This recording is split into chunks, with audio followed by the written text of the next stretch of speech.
हाल ही में मशहूर शायर मनोहर राणा ने एक बयान दिया है जिसमें उन्होंने ये कहा है कि अगर उत्तर प्रदेश में फिर से योगी सरकार आती है यानी योगी आदित्यनाथ मुख्यमंत्री बनते हैं तो वो उत्तर प्रदेश छोड़ देंगे। तो हमारे साथ काशी की कुछ जनता है, इस समय हम बनारस में आए हुए हैं, तो हम बनारस के कुछ लोगों से बात करते हैं कि उनकी क्या राय है। मनोहर राणा के बयान पर क्या कहना चाहेंगे? देखिए, अभिव्यक्ति की आज़ादी होनी चाहिए। अगर मनोहर राणा साहब ने बोला तो कोई गलत नहीं बोला, लेकिन इसके पलटवार भारतीय जनता पार्टी के प्रवक्ता राकेश त्रिपाठी का जो बयान आया वो बहुत ही शर्मनाक और बहुत ही निंदनीय बयान आया। भारतीय जनता पार्टी के प्रवक्ता राकेश त्रिपाठी ने कहा कि 2022 में फिर योगी की सरकार आ रही है, मनोहर राणा राज्य छोड़ दें, देश छोड़ दें। क्यों? राज्य देश आपके बाप की बहूती है। और देश को आज़ाद करने में क्या हमारे मुसलमान भाई और हमारे मुस्लिम बंधु नहीं रहे हैं? ये आप कहेंगे कि देश छोड़ दो, हमारे मुसलमान भाइयों शहीद हुए, क्या आप ही के बाप दादा शहीद हुए हैं? ये तो गलत बात है ना। क्या हमारा ताना बाना मुस्लिम बंधुओं से नहीं जुड़ा हुआ है? क्या हमारे रोजी रोजगार, व्यापार, हमारे संबंध, हमारे रिश्ते, न्योता हकारी जो कहते हैं हम लोग, क्या उनसे नहीं जुड़े हुए हैं? आप एक कौन कहने वाले हैं कि आप देश छोड़ दो भाई से? अरे आप तो एक जिम्मेदार पद पे हैं, जिम्मेदार सरकार में है, उत्तर प्रदेश की सरकार चला रहे हैं। अगर उन्होंने मनोहर राणा साहब ने बोला तो आपको स्वयं जाकर उनसे मिलकर बैठकर बात करना चाहिए कि उनको तकलीफ कहाँ से है, उन्हें दर्द कहाँ से है कि ये इस तरीके से भाषा बोल रहे हैं। ये न बोलकर और आपके भारतीय जनता पार्टी के प्रवक्ता राकेश त्रिपाठी बोलते हैं कि आप राज्य छोड़ दो। क्यों राज्य छोड़ दे भाई? हम तो डायरेक्ट कर रहे हैं कि आपकी बाप की बबौती है उत्तर प्रदेश। उत्तर प्रदेश में क्या मुसलमान नहीं खटता है? उत्तर प्रदेश में क्या मुसलमान भाई काम नहीं करता है? उत्तर प्रदेश के मुसलमान भाइयों के रोजगार से क्या हिंदू भाइयों का रोजगार नहीं है? सबका है। लेकिन ये बोलने से पहले उनको सोचना चाहिए। और जो तकलीफ था उस तकलीफ पे स्वयं उत्तर प्रदेश के मुख्यमंत्री योगी आदित्यनाथ जी से या उनको एक मंत्रिमंडल या कुछ बैठाकर बनाकर मनोहर राणा साहब के पास भेजना चाहिए था कि उनको क्या तकलीफ है। लेकिन ये तकलीफ न सुनते हुए इन्होंने हमेशा धर्मनिरपेक्ष की बात किया। मनोहर राणा साहब ने कहा तो कोई गलत नहीं कहा, ये सत्य है। हम लोग भी जानते हैं कि हमारे मुसलमान बंधुओं को, हमारे मुसलमान भाइयों को, मुसलमान भाई को, बच्चों को आतंकवाद के नाम पे फंसाया जा रहा है। अलकायदा के नाम घर से कुकर उठा के बता दिया जा रहा है आतंकवादी। मनोहर राणा साहब ने गलत नहीं कहा कि घर से कुकर उठा के उनको आतंकवादी बना दिया जा रहा है, अलकायदा का आतंकवादी बना दिया जा रहा है, इंडियन मुजाहिदीन का आतंकवादी बना रहे। क्या है? ये सीधे सीधे तानाशाह है। आज मनोहर राणा कल हमको, कल इनको, सबको आप आतंकवादी बना देंगे। जो आपके खिलाफ रहेगा सबको आतंकवादी बना देंगे आप, सबको इंडियन मुजाहिदीन और लश्कर तोयबा का आदमी बना देंगे आप। ये तो सीधे सीधे तानाशाही है। और इस तानाशाही के खिलाफ अब हिंदुत्व और मुसलमान भाई सबको मिलकर इसको आवाज़ उठाना चाहिए। जैसे कहते हैं राम रहीम मिलकर इस जो रावण बैठा हुआ है, इस रावण को इस गद्दी से हटाकर इसको सही जगह भेज देना चाहिए। क्योंकि रावण से अब प्रदेश नहीं संभलेगा। जो रावण कौरव जो बैठे हैं, रावण की कौरवों की टीम है जो उत्तर प्रदेश में है, कौरवों की टीम है। योगी आदित्यनाथ के साथ जितनी टीम है कौरवों की टीम है। और कौरवों की टीम को खत्म करने के लिए भगवान श्री कृष्ण ने अवतरण ले लिया है। और मैं बता दे रहा हूँ, भगवान श्री कृष्ण स्वरूपी माननीय श्री अखिलेश यादव जी इस कौरवों का सर्वनाश करने के लिए 2022 में मैदान में उतर चुके। एक जनता की आवाज़ है, ये जनता की आवाज़ है। क्या नाम है आपका? रविकांत विश्वकर्मा। रवि जी, ये बताइए कि मनोहर राणा साहब ने जो कहा है कि अगर मुख्यमंत्री योगी आदित्यनाथ दोबारा बनते तो प्रदेश छोड़ देंगे, तो इस पर आपकी क्या राय है? बिल्कुल, मशहूर शायर मनोहर राणा साहब ने ये कहा कि प्रदेश में अगर दोबारा योगी की सरकार बनेगी तो हम प्रदेश छोड़ देंगे। देखिए, उनका प्रदेश छोड़ने का आशय ये है कि इन्होंने पिछले 5 साल के कार्यकाल को उन्होंने बड़ी बखूबी देखा है। उन्होंने उन 5 साल के कार्यकाल में अराजकता, तनाव, मॉब लिंचिंग, तमाम चीज़ों को देखा और निर्दोषों को फंसाने वाला इन्होंने देखा। उस डर की वजह से वो अपनी सुरक्षा के दृष्टिकोण से उन्होंने कहा कि अगर दोबारा सरकार बनेगी तो वो अराजकता दोबारा न हो जाए, दोबारा बढ़ जाएगा, ये पूरा विश्वास है। इसीलिए उन्होंने प्रदेश छोड़ने की बात की। वो जान रहे हैं और हम भी जान रहे हैं कि इस प्रदेश में दूध का पाउडर चाट के इतने ज़्यादा गौरक्षक हो गए हैं, फर्जी गौरक्षक, जो कि मॉब लिंचिंग के नाम पर किसी भी बेगुनाह को घेर के मार दे रहे हैं। उस डर की वजह से प्रदेश छोड़ने के लिए बात की है। दरअसल अभी मामला क्या हुआ था कि उनके बेटे के ऊपर एक फायरिंग का मामला था, जिसमें पुलिस जांच में ये रिपोर्ट में सारे चीज़ पता चल गया कि उनके बेटे ने अपने चाचा लोगों को प्रॉपर्टी विवाद में फंसाने के लिए खुद पे फायरिंग कराई। उसके बाद उनकी तलाश में जो है छापेमारी हुई थी, जिसके बाद से मनोहर राणा साहब नाराज नजर आ रहे हैं। बिल्कुल, मुनव्वर राणा साहब हमेशा देश हित में बोलते हैं और देश हित में बोलने वाला इनको पसंद नहीं है। मुनव्वर राणा साहब की लड़की को भी इन्होंने फंसाने का काम किया, मुनव्वर राणा साहब के लड़के को भी इन्होंने फंसाया।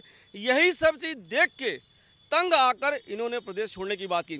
और अगर कोई बुजुर्ग सम्मानित व्यक्ति प्रदेश छोड़ने की बात कर रहा है तो सरकार को जाकर उनसे कहना चाहिए कि क्या ऐसी आपको दर्द है कि आप छोड़ने की बात करें। यहाँ मनाने की तो बात छोड़िए, ऊपर से ये चैलेंज कर रहे हैं कि हमारी सरकार आएगी, हम उसी तरह 10 गुना अराजकता करेंगे, उसी तरह हिंदू मुस्लिम विवाद करेंगे और आप प्रदेश छोड़ दीजिए। ये गलत है। क्या कहना है आपका? देखिए, मुनव्वर साहब ने इस बातों को अगर कहा है तो इस बातों को भारतीय जासूस पार्टी को संज्ञान में लेना चाहिए कि उन्होंने ऐसी बातें क्यों कही हैं। आ रहे हैं 2022 में ओवैसी साहब, तो ओवैसी साहब का वोट हमारे मुसलमान भाइयों का ध्रुवीकरण होगा, इस बार जरूर होना तय है। लेकिन हमारे मुसलमान भाई 2022 के चुनाव में ओवैसी का बहिष्कार जिस तरीके से करेंगे वो उसी तरीके से करेंगे जिस तरीके से उन्होंने बंगाल में किया। अगर हमारे मुसलमान भाइयों और हमारे ब्राह्मण भाइयों का वोट अगर बंटता है तो फिर से यूपी में भारतीय जासूस पार्टी की आने की संभावना है। इसीलिए पूरे फ़ोन टैप को आप देखेंगे कि 40 पत्रकारों को फ़ोन को टैप किया गया, पूरी तरीके से जज के फ़ोन को टैप किया गया और जासूसी करना ये भारतीय जासूस पार्टी की शुरू से आदत रही है। तो इसीलिए मुनव्वर साहब ने कहा कि मुसलमान भाइयों को सतर्क होना पड़ेगा ओवैसी से। ओवैसी भारतीय जनता पार्टी का भी टीम है। आपने देखा जिस तरीके से बिहार में ध्रुवीकरण हुआ और वहाँ सरकार नहीं आ पाई और भारतीय जनता पार्टी फिर से अपनी सरकार बना ली। इसीलिए मुनव्वर साहब ये बात कह रहे हैं। क्या कहना है आपका? आप ही ने किया वादा आप ही तोड़ेंगे। हिंदुस्तान आपके बाप का है क्या जो हम छोड़ देंगे?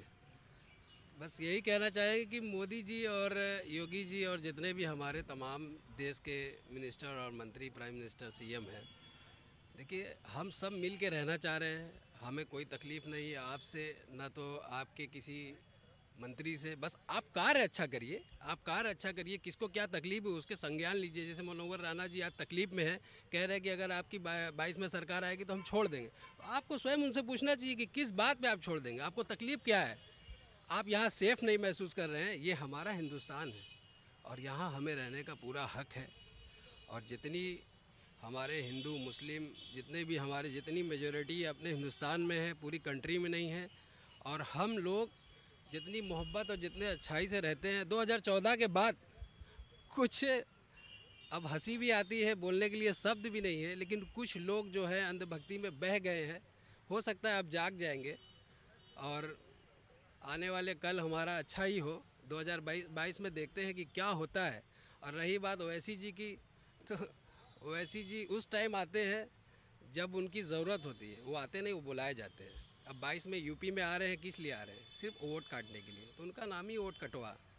और मुसलमानों को गुमराह करेंगे, जगह जगह से लड़ेंगे, वहीं से लड़ेंगे जहां मुसलमान की बहुमूल्य सीटें हैं। लेकिन मुस्लिम अब जाग चुके हैं, उनको एक भी वोट नहीं मिलेगा। बैक टू पवेलियम जाना है और हम सबको मिल के एक अच्छे नेता का चुनना है उनको।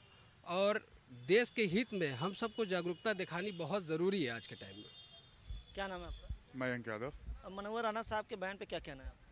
जिस हिसाब से मनोहर राणा साहब ने बोला कि वो प्रदेश छोड़ने की जो हिसाब से बात कर रहे हैं, इस हिसाब से पहली बात तो प्रदेश सरकार को अपने प्रतिनिधि को भेज के उनसे पूछना चाहिए था कि क्या दिक्कतें आ गई।